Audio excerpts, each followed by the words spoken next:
गुणभावं ज्ञाततत्त्वप्रपञ्चं जननमरणगीतं सद्गुरो नामनित्यं जननमरणगीतं गुरो नामनित्यं जननमरणगीतं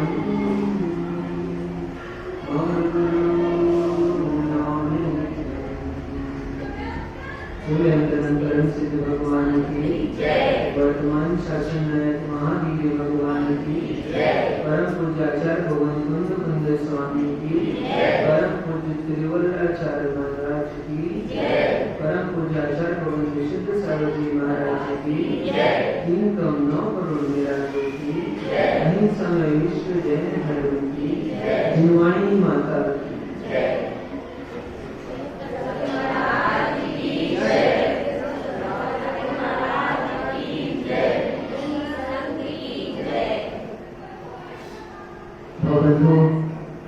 आज पुनः हम सभी के महाभाग्य का उदय हुआ है जो सर्व के प्रभु की देशना में प्राप्त हो रही है। जैसे प्यासे को पानी मिलता है और पानी से वो अपनी प्यास बुझाकर तृप्ति को प्राप्त होता है। पानी मिलना तो बात की बात है। आपने कभी अनुभव किया हो वकील साहब, ग्रीष्म काल में हम लोग तो विहार भी करते रहते हैं, तो ग्रीष्म काल में जब तपन तीव्र होती है और हम लोग मार्ग में गमन करते हैं, कभी अंतराय रहता है कभी नहीं भी रहता, तो एक चीज का अनुभव किया है कि पानी प्राप्त होना अलग बात है, पानी को देखने मात्र से तृप्ति मिलती है, देखने से भी संतोष मिलता है, देखने से भी सुख का अनुभव होता है। पीने से होता है वो अलग बात है। तो ऐसे ही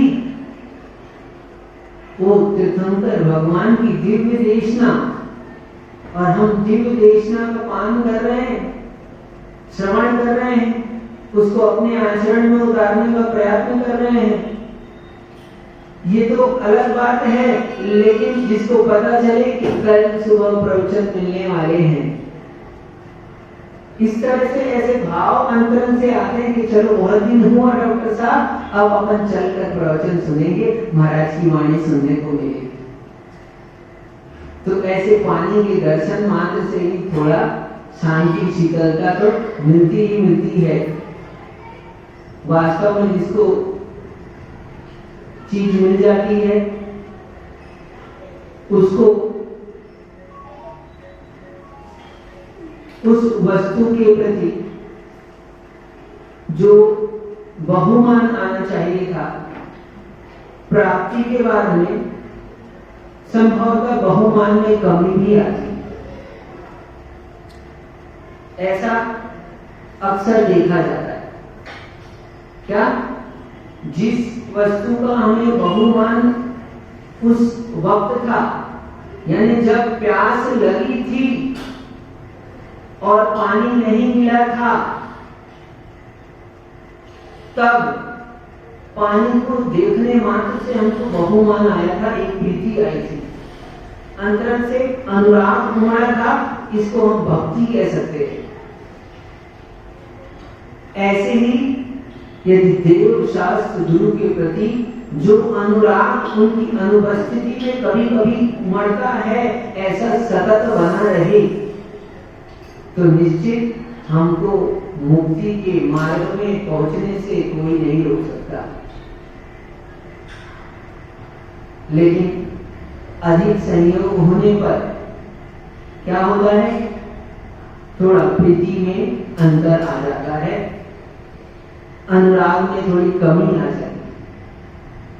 मनुष्य की प्रवृत्ति ऐसी है, इसलिए ये कार्य होता है, अन्यथा ना ले इसको एक सहज बात है।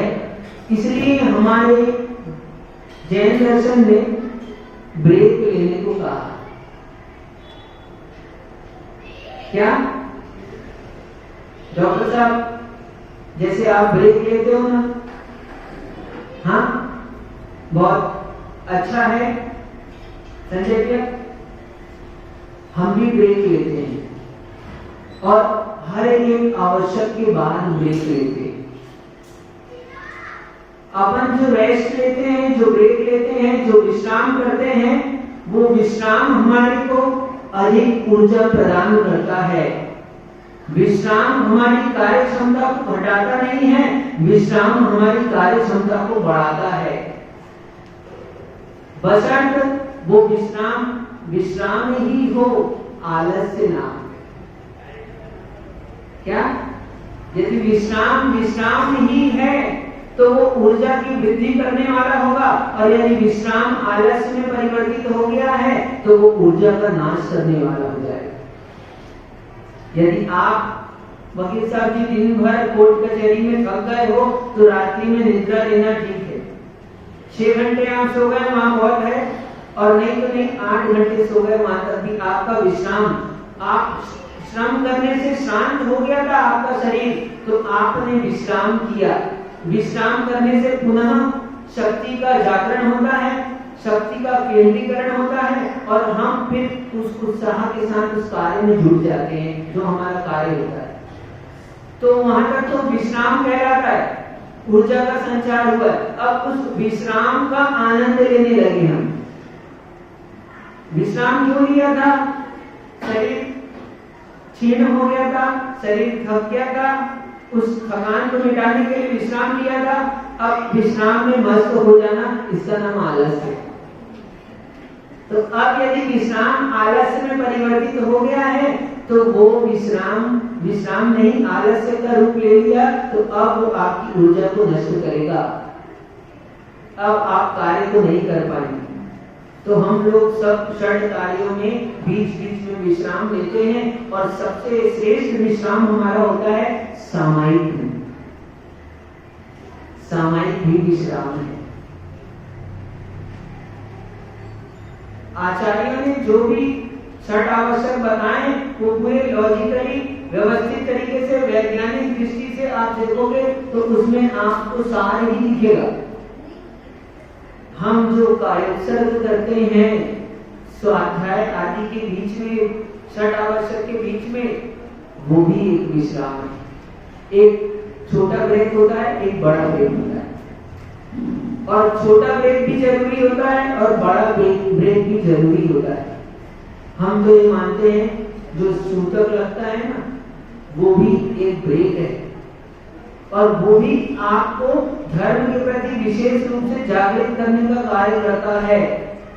बहुत दिन यदि लगातार कोई अभिषेक पूजन करता है, उसके बाद सूतक लग जाता है तो जरूर दुखी होता है, लेकिन जब सूतक पूर्ण होती है, पातक पूर्ण होती है, तो उसके बाद एक नए उत्साह से वो धर्म के कार्य में बढ़ता है। इसलिए ब्रेक जरूरी है, लेकिन हम तो ब्रेक ले ही नहीं रहे, हम तो रोज लगे हैं प्रवचन में। आप लोगों के मन में आएगा महाराज ब्रेक तो देती हैं, दे नहीं रहे। एक आदमी छुट्टी तो चाहिए, छुट्टी नहीं चाहिए। अरे छुट्टी इतने जरूरी है, हम बता रहे हैं आपको और फिर आप मान नहीं रहे। छुट्टी जरूरी है, लेकिन छुट्टी का प्रयोग हम क्या करते हैं ये मायने रखता है। बहुत लोग छुट्टी का प्रयोग करते हैं, और आपको जानकर आश्चर्य होगा, डॉक्टर साहब आप भी छुट्टी का प्रयोग करते हैं, और इनके लिए अपन को इनसे प्रेरणा लेनी चाहिए। एक विशेष बात आपको बताते हैं, ये सरकारी नौकरी में, मतलब डॉक्टर होने के बाद में भी, अपने काम में व्यस्त होने के बाद में भी, ये अपने छुट्टी के दिन एक दिन सेवा के रूप में कार्य करते हैं। क्या? और कहां पर? जहां पर डॉक्टर का जाना मुश्किल है, जहां पर क्लिनिक नहीं है, जहां गांव में डॉक्टर उपलब्ध नहीं होते, वहां पर जाकर ये सेवा का कार्य देते हैं, सेवा का कार्य करते हैं। हफ्ते में एक दिन वो कार्य इनको क्या करता है? हाँ, लोगों को लगेगा कि उससे क्या फायदा होता है। देखो वकील साहब जी, आप भी लोगों के केस लड़ते हो और आप कितने साल से कर रहे हो वकालत? लगभग 37 वर्ष से आप वकालत कर रहे हो। तो इस 37 साल के आपके जीवन में अनुभव में आपने इस बात का अनुभव किया होगा, कभी अपन फीस लेकर केस लड़ते हैं, फीस तो मिलती है, आनंद आता है, लेकिन कभी आपको ऐसा भी अनुभव आया होगा कि इससे अपन फीस नहीं ले, उसके केस मात्र लड़ने से और उसको जिता लेने मात्र से हमको आनंद आया होगा। क्यों? क्योंकि हमको लगा वो धर्म का कार्य है। चर्चा ये डॉक्टर साहब की नहीं चल रही है, चर्चा वकील साहब की नहीं चल रही है, चर्चा हमारी धर्म की महिमा की चल रही है। आज उसको पूरा करना है। यूं तो धर्म की महिमा पूरी नहीं की जा सकती, लेकिन ये जो परिच्छेद में आचार्य भगवान अधिकार में कह रहे हैं, तो इस अधिकार में आज अंतिम सूत्र के रूप में आचार्य भगवान कह रहे हैं, कार्यम तदेव कर्तव्यम यत् सदा धर्म संभृतम। क्या कह रहे हैं? कार्यम तदेव कर्तव्यम यत् सदा धर्म संभृतम धर्मेण संगतः कार्यम हातव्यम दूरतो धृतम। ये मूल संस्कृत भाषा है, रोज हिंदी में पढ़ते थे हमने बोला आचार्यों की मूल भाषा, एक बार उसका भी तो उच्चारण किया जाए, लोगों को पता तो चले। ये संस्कृत छाया है। वास्तव में ये जो ग्रंथ उपलब्ध हुआ था तो ये तमिल में उपलब्ध हुआ, और तमिल में उपलब्ध जरूर हुआ, तमिल लिपि थी लेकिन भाषा उसकी संस्कृत थी। क्या था? लिपि तमिल थी। जैसे आप लोग अक्सर व्हाट्सएप में लिखते हो ना, इंग्लिश में लिखते हो मैसेज की हिंदी में, हिंदी के बातों को इंग्लिश में लिखते हो, तो वो लिपि कौन सी हो गई? इंग्लिश की। और भाषा कौन सी हो गई? हिंदी हो गई। तो ऐसे ही ये जो मूल ग्रंथ है, इसकी लिपि कौन सी है? तमिल। और भाषा कौन सी है? संस्कृत। तो उस तमिल लिपि को ही बाद में संस्कृत भाषा में कन्वर्ट किया गया, और तमिल संस्कृत भाषा उसकी होने पर संस्कृत लिपि में कन्वर्ट किया गया। तो आचार्य भगवान यहाँ पर कहते हैं, कार्यम तदेव कर्तव्यम, वो कार्य तुमको हमेशा करना चाहिए। कौन सा? यत् सदा धर्म समृतम, जो धर्म से समृद्ध हो, धर्म से संगत हो, धर्म ही जिसमें आप्लावित हो, धर्म की तन्मयता हो, धर्म से जुड़ा हुआ हो, ऐसा धर्म का कार्य। कौन सा धर्म का कार्य? सारे ही कार्य धर्म के हो सकते हैं। कौन से? सारे ही कार्य धर्म के हो सकते हैं यदि आपकी दृष्टि धर्म पर है तो। अभी आपको दो दृष्टांत दिया ना हमने। अभी डॉक्टर साहब ने डॉक्टर का कार्य किया, तो डॉक्टर का कार्य उस दिन छुट्टी के दिन इन्होंने किया, वो उस दिन डॉक्टरी का कार्य है कि धर्म का कार्य? क्यों कह रहे हो आप उसको धर्म का कार्य?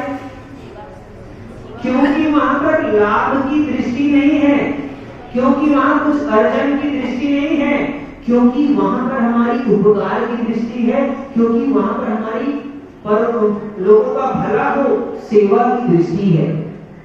ऐसी सेवा की दृष्टि से आप कार्य करोगे, वो सारे धर्म के कार्य कहलाएंगे। यदि वकील साहब जी आप मंदिर में आकर झाड़ू भी लगाते हो, हाँ, झाड़ू एक व्यक्ति है वो भी लगाता है, झाड़ू आप भी लगाते हो। क्या? झाड़ू मंदिर में कर्मचारी लगा हुआ है मान लो, तो वो भी लगाता है, और झाड़ू मंदिर में आकर आप भी लगाते हो। अब उसका कार्य धर्म कहलाएगा कि नहीं? जो कर्मचारी लगा रहा है उसका कार्य धर्म है क्या? और यदि आप मंदिर में सेवा करते हो अमित भैया, वो क्या कहलाता है? चाहे झाड़ू लगाओ, चाहे पोछे लगाओ, चाहे सफाई कर दो। हाँ, अभी 10 दक्षिण प्रभूषण पर्व आने वाला है, मंजन का कार्य होता है। जनरल हमने देखा है, हमारे गांव में तो होता था, बहुत जगह और भी देखा है, यहाँ होता है कि नहीं होता पता नहीं हमको, होता है। होता है जैसे अपन घरों में दिवाली की सफाई करते हैं कि नहीं करते, तो दिवाली के ऊपर सफाई करते हैं, तो ऐसे ही मंदिरों में भी क्या सेवा के रूप में वो कार्य क्या है हमारा, वो धर्म का कार्य है। तो झाड़ू लगाना भी धर्म का कार्य हो सकता है, पोछा लगाना भी धर्म का कार्य हो सकता है। तो कोई भी कार्य धर्म रूप हो सकता है यदि दृष्टि धर्म पर हो, आत्म कल्याण की हो, सेवा भाव की हो, तो वो सारे कार्य वो धर्म सम्मत कहलाते हैं। और आचार्य भगवान आज इसी बात को बता रहे हैं, धर्म की महिमा को कहने के बाद में लास्ट में कह रहे हैं कि ऐसे धर्म सम्मत कार्य में आप बिल्कुल भी देरी मत करो, जितना शीघ्र हो सके ऐसे धर्म के कार्य में तुरंत जुट जाओ। केवल धर्म का कार्य करने से हमारा जीवन नहीं चल सकता, चल सकता है आप, यदि आप गृहस्थ हो तो आपका तो नहीं चल सकता, साधु का चल सकता है। दो मार्ग है, एक श्रावकों का मार्ग है, एक साधु का मार्ग है। साधु के मार्ग में साधु निरंतर धर्म का कार्य करते हैं और वो धर्म का कार्य ही उनके जीवन यापन का साधन होता है। यद्यपि वो जीवन यापन के लिए धर्म का कार्य नहीं करते, यदि जीवन यापन के लिए उनके धर्म के कार्य में दृष्टि हो तो धर्म का कार्य भी क्या हो जाएगा, अधर्म का कार्य हो जाएगा। जैसे हमने आंख के कार्य को क्या कहा, आप जीवन यापन के लिए कर रहे हैं वही कार्य, तो वो धर्म का नहीं कहलाता, लेकिन सेवा के लिए कर रहे हैं, परोपकार के लिए कर रहे हैं, दूसरे का भला हो, कल्याण हो, ऐसी भावना से करते हैं, तो वो कार्य आपका धर्म कार्य के रूप में रूपांतरित हो जाता है। ऐसे ही यदि साधु धर्म के कार्य में लगा हुआ है और यदि धर्म का कार्य जीवन यापन के लिए करता है, तो वो उसका कार्य धर्म का नहीं कहलाता है। यहाँ पर आचार्य भगवान धर्म संगत कार्य के लिए प्रेरणा दे रहे हैं। इसके लिए धर्म करने को नहीं कहा, धर्म से संगत समझना, इस बात की गहराई है। धर्म का कार्य क्या हुआ, सामान्य से आप कहते हैं पूजन कर ली, अभिषेक कर लिया, ये धर्म का कार्य हुआ, लेकिन यहाँ पर धर्म सम्मत संगत कार्य की चर्चा चल रही है। ये धर्म के कार्य तो हैं, लेकिन इसके अलावा जो भी कार्य आप धर्म की दृष्टि से करोगे वो सारे के सारे धर्म संगत कार्य कहलाएंगे। और ऐसे कार्य कभी देरी मत करो, ऐसे कार्य शीघ्र करो। तो मैं कह रहा था ऐसे धर्म संगत कार्य करने से आपका जीवन तो चल नहीं सकता, तो लेकिन आप अपने जीवन यापन की आजीविका कार्य करते हैं, जो भी व्यापार करते हैं, धंधा करते हैं, उसमें कुछ थोड़ा सा समय ऐसा निकालें कि हम उस कार्य को सेवा के रूप में करें। जो सेवा के रूप में कार्य करते हैं प्रोफेशन कहलाते हैं जिनकी सेवा, आज का दिवस उस सेवा के कार्य के लिए ही महानता को प्राप्त है। आज क्या है, क्या है आज ये सब कह रहे हैं शिक्षक दिवस है। सोचो, हम थोड़ा विचार कर रहे थे इस बारे में। देखो, धर्म से संगत होकर एक व्यक्ति के कार्य ने उसको मरण के बाद भी जीवन प्रदान किया। क्या कह रहे हैं, यानी हम कितने साल जिएंगे, हम यूं तो शरीर के माध्यम से हम कितने साल जीने में बन गया, 50 साल, 60 साल, 70 साल, 80 साल, बहुत अधिक हुआ तो 100 साल मान लो, ठीक है। हम यदि शरीर से जिएंगे, भौतिक शरीर से जिएंगे, घर परिवार के साथ जिएंगे और अपना जीवन यापन करते हुए, आजीविका करते हुए जिएंगे, तो 100 साल तक जी पाएंगे। और तो और थोड़ा बहुत, हाँ, आप 200 साल कुछ दादा परदादाओं को याद करते हुए बहुत थोड़ा बहुत मान लो तो पीढ़ी दर पीढ़ी, 2-4 पीढ़ी तक याद कर सकते हो आप। लेकिन 2-4 पीढ़ी के बाद में यदि मैं आपसे कहूं आपके 4 पीढ़ी पहले आपके दादा के दादा के दादा का नाम बताओ तो वो भी मुश्किल हो जाएगा कि नहीं हो जाएगा? तो यदि हम अपने लिए अपने परिवार के लिए जीते हैं तो हम ज्यादा से ज्यादा 100-200 साल जी पाएंगे, लेकिन इससे कुछ फायदा नहीं है। इससे भी बड़ा जीवन कौन सा है? आज हम टीचर्स डे मना रहे हैं, किसके लिए मना रहे हैं? जिन्होंने अपना जीवन जिया लेकिन सेवा के कार्य में जिया, और सेवा के कार्य में जीने के कारण से आज उनका जन्मदिन है। जन्मदिन है कि नहीं? उस जन्मदिन को ही हम शिक्षक दिवस के रूप में मना रहे हैं। एक शिक्षक के पद पर होते हुए राष्ट्र उपराष्ट्रपति तक पहुंच जाना। हाँ, सही कह रहा हूं? किसकी चर्चा चल रही है? जिन्होंने सेवा के रूप में अपना जीवन व्यतीत किया, वो मरने के बाद भी जीते गए। आज हमारे आचार्य भगवंतों को हम याद करते हैं, स्मरण करते हैं, इन तिरुवल्लाचार्य स्वामी को याद कर रहे हैं, उनके ग्रंथ का वाचन कर रहे हैं, तो उस समय में दी गई उनकी शिक्षा आज भी हमारे लिए कार्य कर रही है। जो सेवा के रूप में कार्य किया जाता है वो कार्य सदियों तक याद किया जाता है और उसका असर सदियों तक रहता है। और जो हम द्रव्य लेकर प्रतिफल के रूप में कार्य करते हैं वो आदमी पैसा लेकर क्या होता है? भूल जाता है। वकील साहब जी, आपने यदि किसी का केस बिना पैसा लिए लड़ा होगा और आपने उसको जीत दिलाई होगी तो आज भी उसको याद होगा कि इन वकील साहब ने मेरे से पैसा नहीं लिया और सेवा के रूप में मुझे विजय प्राप्त कराई है। याद लगेगा कि नहीं लगेगा? बोलो। और आपके ही 10-50 क्लाइंट आते हैं और आपसे सेवा लेते हैं और फीस दे देते हैं और फिर भूल जाते हैं। फिर कब याद करते हैं आपको? जब दोबारा की मुसीबत में पड़ते हैं तब याद आती है। लेकिन यदि सेवा के रूप में डॉक्टर साहब आप जिनकी सेवा करते हो, जिनको सेवा का कार्य करते हो, उनका उपकार करते हो, तो आप भले याद ना करो उनको, आप भूल जाओ, लेकिन वो आपकी सेवा को प्राप्त करने के बाद में प्रतिदिन आपको याद करते होंगे। स्वस्थ होने के बाद में जरूर विचार करते होंगे कि भला हो डॉक्टर साहब का जिन्होंने हमको स्वस्थता प्रदान की। तो कुछ कार्य जो होते हैं वो थोड़े समय के लिए होते हैं और कुछ कार्य होते हैं वो अधिक समय के लिए होते हैं। जो सेवा की दृष्टि से, धर्म की दृष्टि से कार्य किए जाते हैं वो अधिक समय के लिए होते हैं। आज हम टीचर्स डे मना रहे हैं, ये सेवा का कार्य। और जगत में हमने आपको 2 दिन पहले भी कहा था, क्या संजय जी, सबसे बड़ी यदि कोई सेवा है तो किसी के अज्ञान का नाश कर देना, किसी के अज्ञान को मिटा देना, इससे बढ़कर जगत में और कोई सेवा नहीं होती।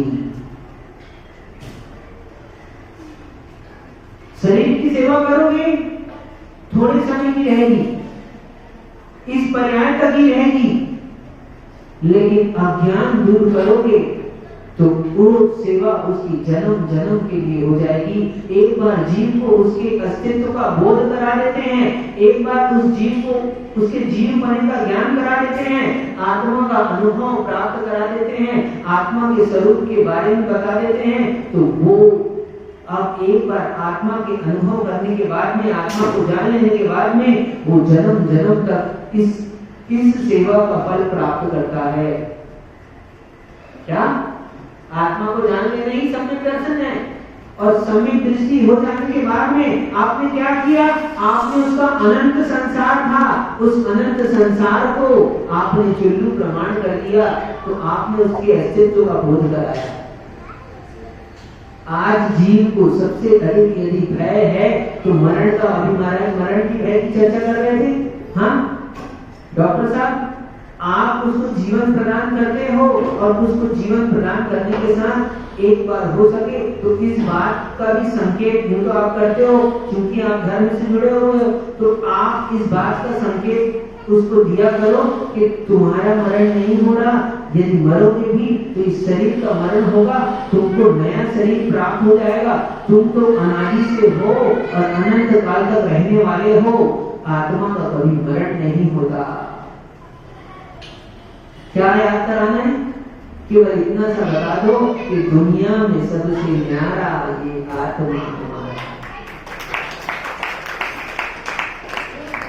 दुनिया में सबसे न्यारा ये आत्मा हमारा। जले नहीं पानी में, हाँ, जले नहीं अग्नि में और भीगे नहीं पानी में, सूखे नहीं पवन के द्वारा। दुनिया में सबसे न्यारा ये आत्मा हमारा। ये आत्मा का बोध करा देना, यही अज्ञान का नाश है और यही धर्म की प्रभावना है, यही धर्म का विस्तार है और यही धर्म सम्मत कार्य है।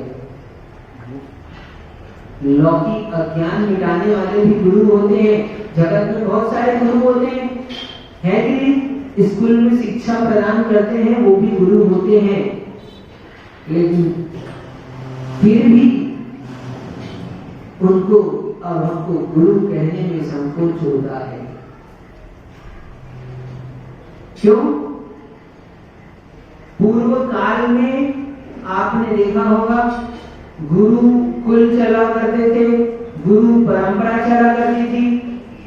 वो कार्य मात्र सेवा के लिए होता था, उनकी आजीविका के लिए वो कार्य नहीं होता था।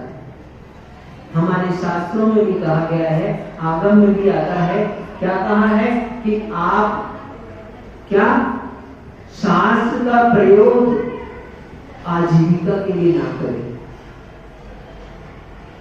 डॉक्टर साहब, आज दो डॉक्टर बैठे हैं आगे पीछे,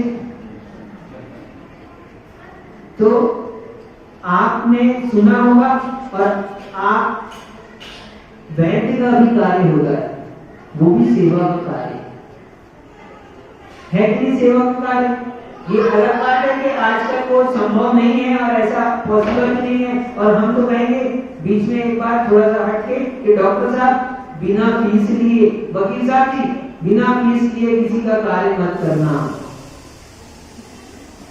क्या होगा? कह रहे हमारी पाठशालाओं के जैसा हाल हो जाएगा।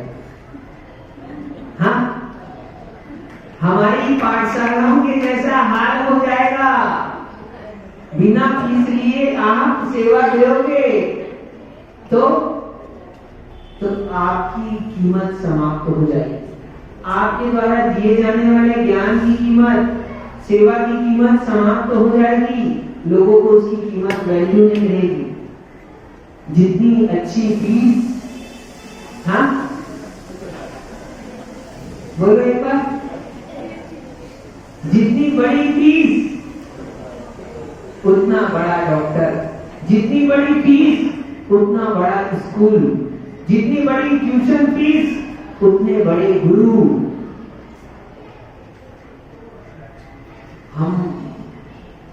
हम मापदंड कर रहे हैं, हम मापदंड कर रहे हैं किससे? सोचने जैसी बात है। हम आपकी बात नहीं कर रहे, हम तो उनकी बात कर रहे हैं जो इस बात पर विचार नहीं करते।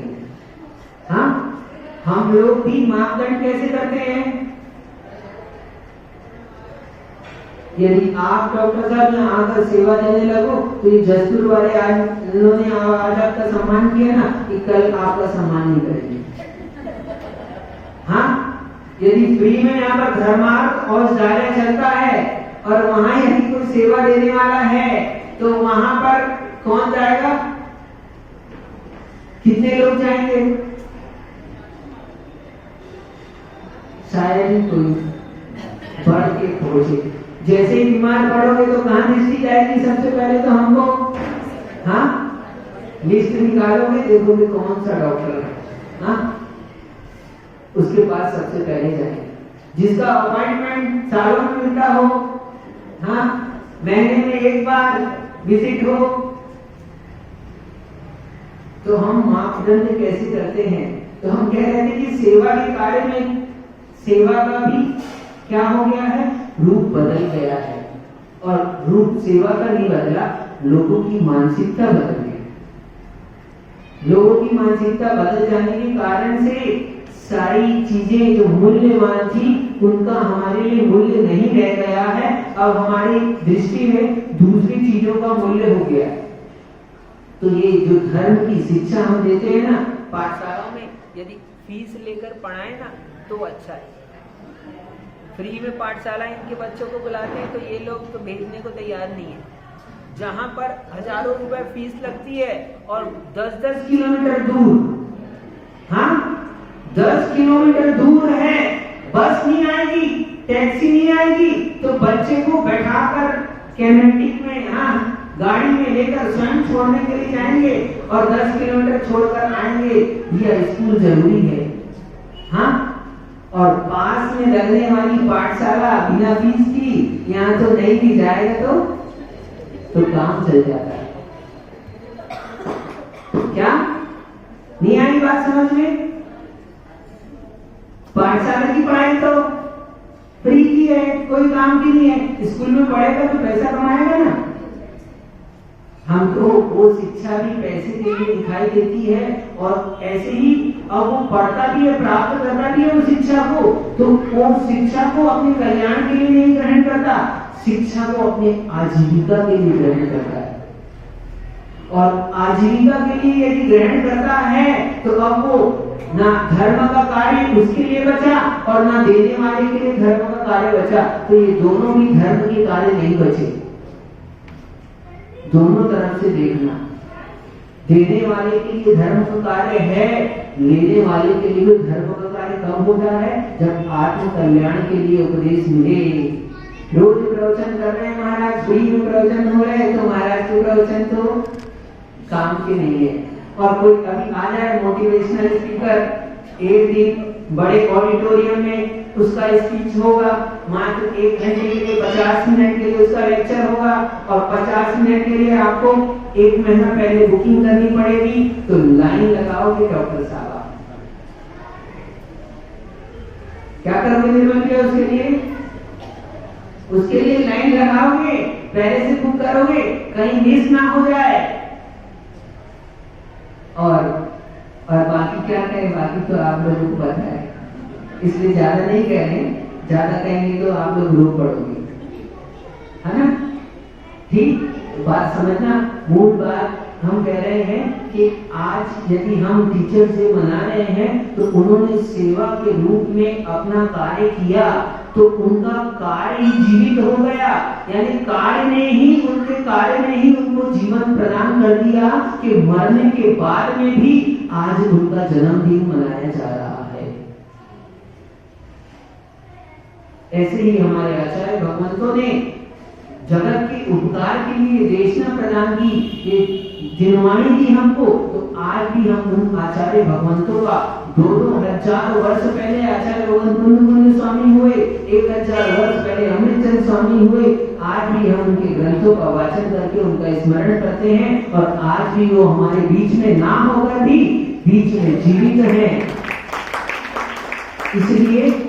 इसलिए समझना, धर्म से प्रेरित होकर आप जो भी कार्य करोगे, कोई देखने वाला ना भी हो, कोई जानने वाला ना भी हो, आपने किसी का भला किया, 10 किलोमीटर दूर गांव में जाकर किसी ने नहीं देखा, लेकिन आप उसकी चिंता मत करना।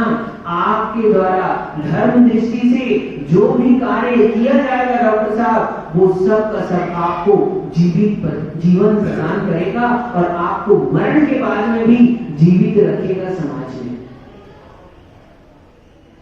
इसलिए कोई भी कार्य करो, आजीविका के लिए करते हैं वो अलग बात है, उसके बिना घर चल नहीं सकता, वो तो करते हो। 5 दिन उसमें करते हो तो 2 दिन सेवा के रूप में करो।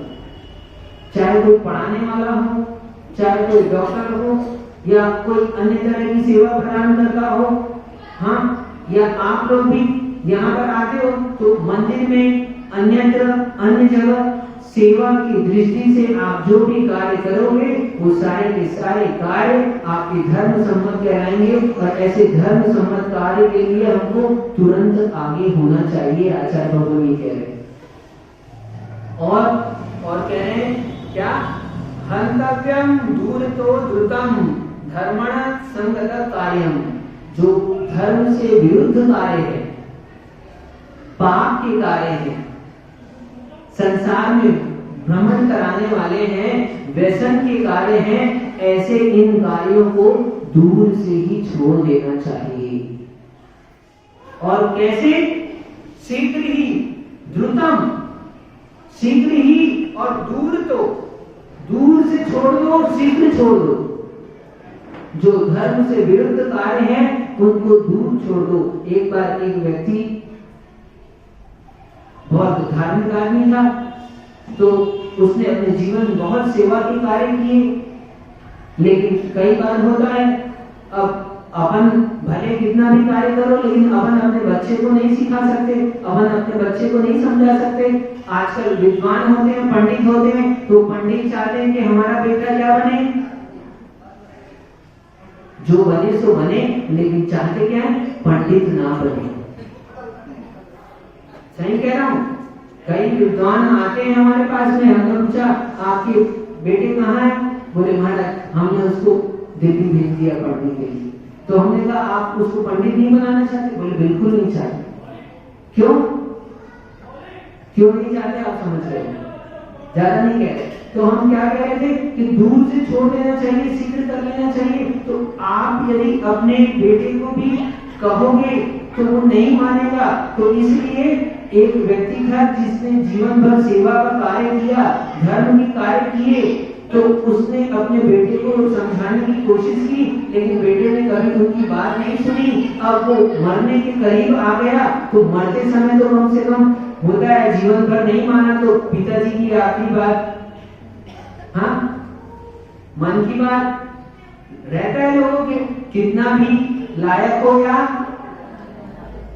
या फिर उसके विपरीत हो बेटा, लेकिन सोचता ये है कि पिताजी ने कहा है, तो अंत समय में उनकी बात है, तो उनका अंतिम इच्छा तो मान लेनी चाहिए, अंतिम इच्छा तो उनकी पूरी करनी चाहिए। तो उस पिता ने सोचा कोई बात नहीं, इसने हमारी बात नहीं मानी, लेकिन अब मरण का नजदीक समय आ गया, तो उसने बेटे को बुला के कहा, बेटे अब मेरा समय नजदीक आ गया, मेरी आखिरी बात यदि तुम मानोगे तो मैं कहता हूं।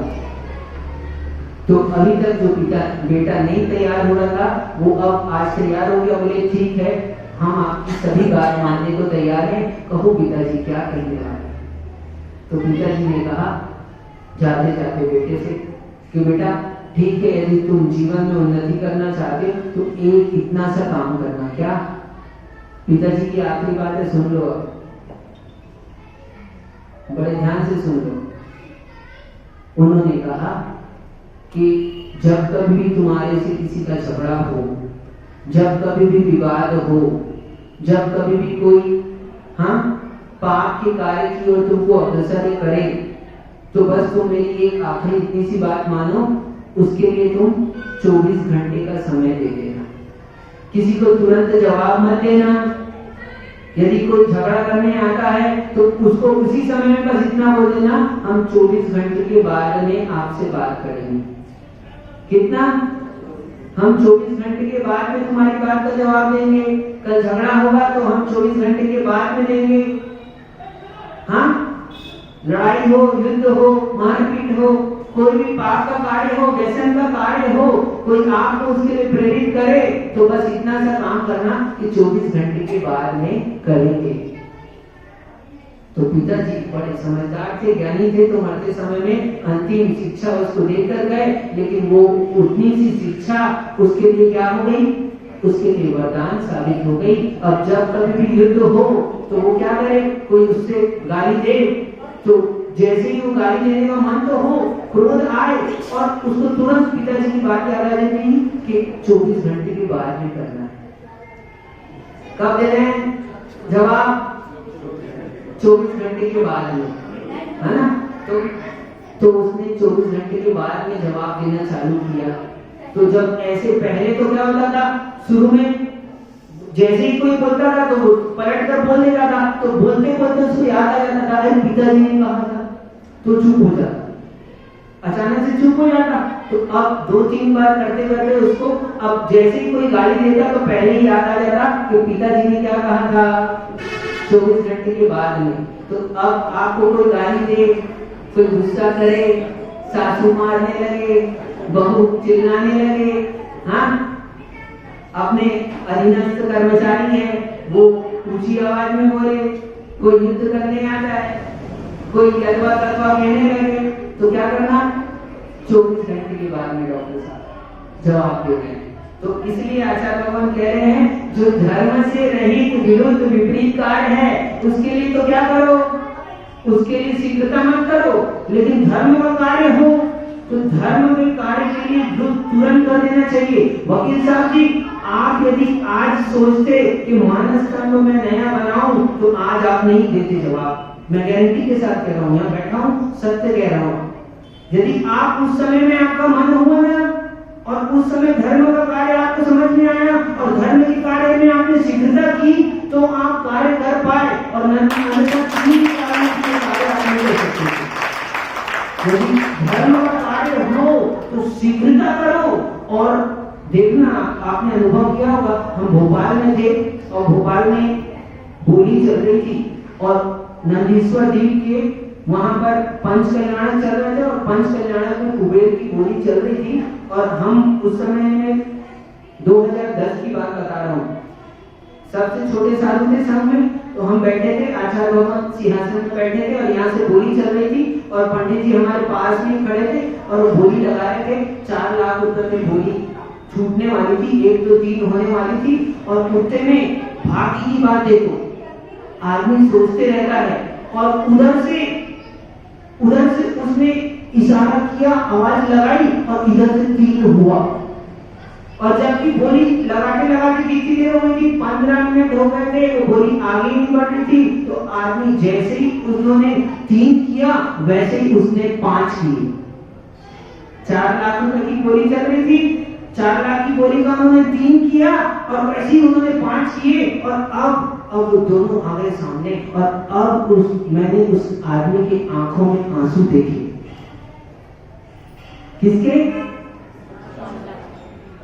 जो 5 कर रहा था उसकी आंखों में आंसू देखे और जो 4 कह रहा था उसको खुशी से नाच रहा था। तो धर्म के कार्य में शीघ्रता की, हम सोचते रह गए, अरे अभी रुक जाओ, अभी बोलेंगे, रुक जाओ।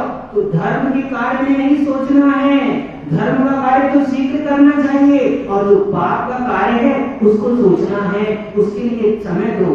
कोई को गाली देना हो राजेश भाई तो कब दो मतलब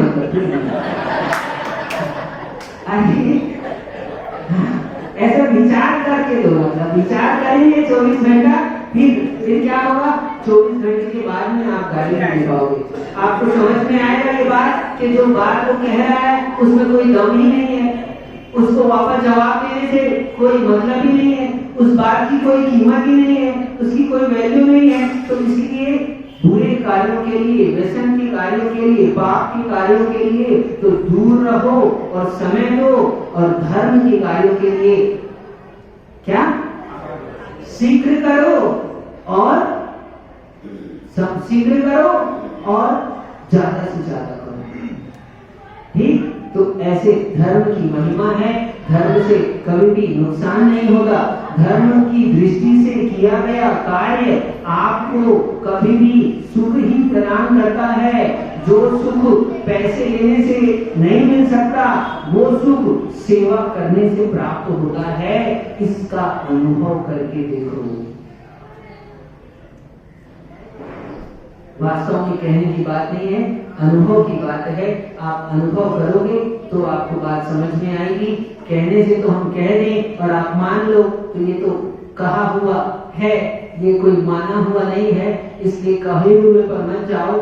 आप स्वयं इस बात का अनुभव करो और फिर विश्वास करो। जब आप अनुभव करोगे तो आपका विश्वास दृढ़ होगा और आप उस विश्वास के बल पर आगे बढ़ोगे और आपको धर्म का कार्य करते करते एक दिन वास्तविक मोक्ष मार्ग में आप प्रशस्त हो जाओगे, प्रवीण हो जाओगे, प्रवेश हो जाएगा आपका और आप व्यवहार मोक्ष मार्ग में चलते चलते निश्चय मोक्ष मार्ग को प्राप्त कर लोगे। आप सभी को मोक्ष मार्ग की प्राप्ति हो, ऐसी मंगल भावनाओं के साथ जब परम पूज्याचार्य भगवान विशुद्ध सागर जी महाराज की जय।